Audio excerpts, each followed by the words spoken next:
Les freins à disque, c'est puissant, précis, ça a des super sensations, et si vous n'êtes pas d'accord avec ça, eh ben c'est que vous n'avez pas essayé. Ou alors, c'est que vous faites l'une de ces 7 erreurs extrêmement courantes et qui pourtant ruinent complètement votre vélo. Vous avez passé une demi-heure à nettoyer votre vélo, tout est nickel, vous êtes content d'aller rouler avec un vélo propre, et là, premier freinage, ça couine, ça freine pas du tout, c'est une catastrophe. Qu'est-ce qui s'est passé? Eh bien, vous avez sans doute mis quelques projections, par exemple d'huile ou même de mauvais dégraissants, ou alors souvent de polish, la dernière couche que l'on met pour que ça brille. Et ça va faire des projections qui peuvent aller sur les disques ou sur les plaquettes. Ça les contamine, comme on dit, et au premier freinage avec la chaleur, ça va complètement s'intégrer au métal. Et comme c'est fait pour que l'eau glisse dessus, eh bien forcément, ça ne freine plus. Et là, c'est la catastrophe et parfois la panique. Comment récupérer ça? La première des choses, c'est d'éviter que ça arrive. Et pour ça, le plus simple, ça reste de démonter ses roues, de nettoyer son vélo sans avoir les disques montés dessus. On peut également démonter les plaquettes, mais parfois c'est un petit peu plus compliqué. Sinon, il suffit de faire le nettoyage correctement et de terminer par son système de freinage, bien rincé, et ensuite utiliser des produits spécifiques aux freins à disque qui vont éliminer tout ce qu'il est possible de retrouver sur son système et aussi de correctement sécher et nettoyer. C'est d'ailleurs l'occasion de vérifier l'usure, on en parlera un petit peu plus tard, et de vérifier que tout fonctionne parfaitement. Vous allez voir que ça va être un fil rouge tout au long de la vidéo.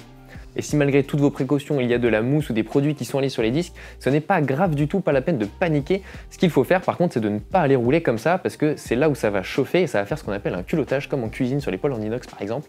Et à moins que vous vouliez faire cuire un œuf avec vos disques, et ben ça, nous on veut pas ça.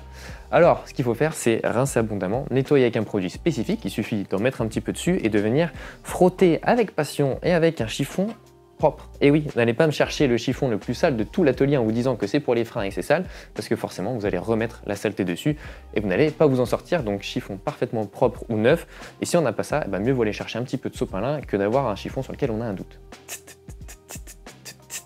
Rien de tel qu'une bonne sortie au rythme du disque qui frotte, rien de tel surtout pour se faire des ennemis et finir tout seul, parce que ça, sur 1, 2, 3, 4 heures, ça agace énormément. Et oui, les disques voilés, ça arrive très souvent, et pourtant ça ruine l'efficacité du freinage, ça vous coûte des watts, et surtout c'est extrêmement agaçant. Alors comment on évite ça? Une des erreurs fréquentes qui conduit à ce voilage du disque, c'est un mauvais transport. Et oui, quand on le met dans la voiture ou même quand on le stocke, il faut faire extrêmement attention à ces disques. Comment on fait? Tout simplement, on va poser sa roue par-dessus tout, absolument tout, avec le disque vers l'extérieur. Ça évite déjà d'abîmer son vélo ou ses sacs, de déchirer ses sacs qui sont en dessous par exemple, et ça évite surtout de voiler sa roue et son disque. Et on ne met pas le petit sac à dos de dernière minute que l'on va venir poser comme ça en se disant c'est là, ça bougera pas, parce que c'est extrêmement dangereux pour son disque. Donc si malgré tout ça arrive, ou si le disque se voile pour une autre raison, eh bien pas de panique, il existe des outils spécifiques pour faire ça. On va tout simplement tourner la roue, voir où est-ce que ça frotte, et venir avec une pince ou dans l'idéal avec l'outil adapté, venir remettre le disque légèrement dans l'axe.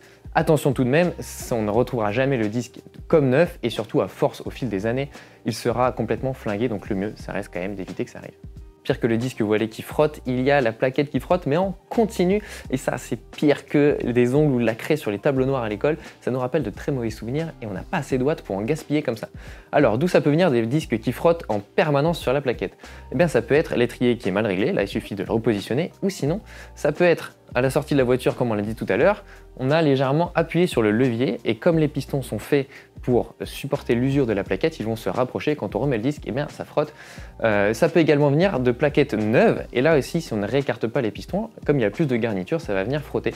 Alors dans tous les cas, si on fait ça, qu'est-ce qu'il faut faire? Il faut tout simplement réécarter ces pistons. Il existe des outils faits pour, sinon n'importe quoi qui soit large et surtout qui ne soit pas contendant. Par exemple, on voit certains le faire avec des tournevis. Ça, il faut éviter parce que ça va venir abîmer la garniture de la plaquette. Donc c'est vraiment un dernier recours. Sinon, mieux vaut un démonte pneu ou quoi que ce soit qui soit large, et mieux vaut le faire par petits coups que de vouloir y aller trop franchement et de tout ruiner.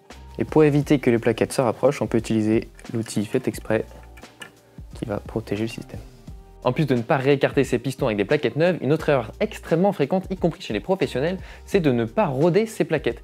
Et oui, pour un bon freinage et surtout pour éviter de les glacer dès la première utilisation, il faut roder ses plaquettes, c'est-à-dire déposer un petit peu de matière sur le disque, et comme ça, le couple disque-plaquette est parfait et surtout extrêmement puissant et très précis.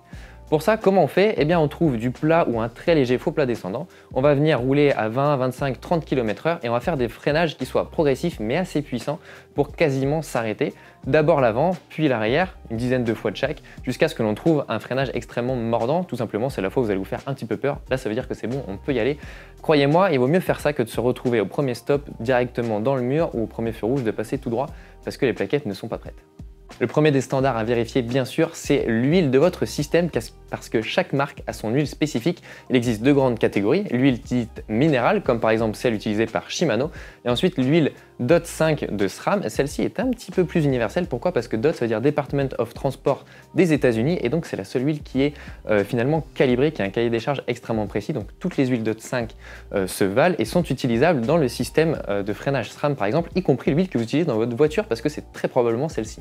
En revanche, pour les huiles minérales, je vous conseille de vraiment acheter l'huile conseillée par votre marque de freinage et donc par Shimano, parce que comme il n'y a pas de standard, comme je le disais, eh bien n'importe qui peut faire son huile et dire que celle-ci fonctionne, sauf que la capacité de l'huile à supporter la montée en chaleur est extrêmement importante, donc il vaut mieux dépenser quelques euros supplémentaires et être sûr de ce qu'on trouve. Une autre erreur qui peut paraître de débutant et que pourtant j'ai fait lors d'un contre-la-montre en compétition, c'est de ne pas utiliser la bonne taille de disque. Alors effectivement, un disque trop grand ne rentrera tout simplement pas dans l'étrier. Par contre, un disque plus petit, par exemple un disque de 140 alors votre étrier est réglé pour être en 160, bah ça va parfaitement rentrer. Par contre, ça va pas parfaitement freiner, ça je peux vous le dire.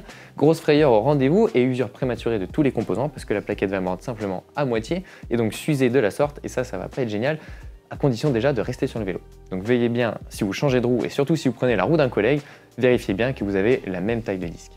L'entretien des freins à disque est parfois un petit peu mystérieux et quand tout fonctionne bien, on n'ose plus rien toucher, et pourtant il est important d'aller voir ce qui se passe et notamment de contrôler l'usure de ces plaquettes. Je vais vous expliquer comment faire, parce que si on attend d'entendre le bruit métal sur métal, tout simplement on va ruiner son disque et il faudra changer disque et plaquettes, et ça c'est pas forcément nécessaire. L'usure des plaquettes c'est pas compliqué. Tant qu'il reste de la garniture, ça freine, et quand il n'y a plus de garniture, eh ben, c'est trop tard. N'attendez pas d'être à ce point-là, parce que ça, au bout d'un moment, si vous partez faire une sortie plus longue que prévu, vous allez avoir ce contact métal contre métal, et ça, on le veut surtout pas.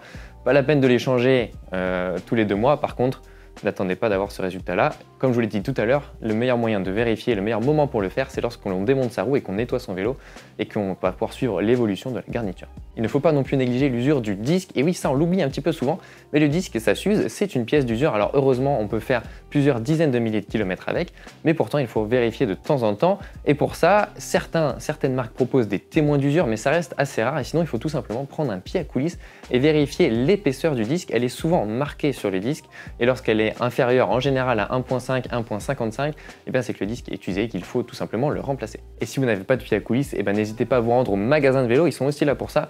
Il y a très peu de chances qu'ils vous fassent payer, tout simplement parce qu'ils sont bien contents que vous veniez vérifier, parce que si c'est usé, ils pourront vous vendre une paire de disques et surtout fidéliser leurs clients.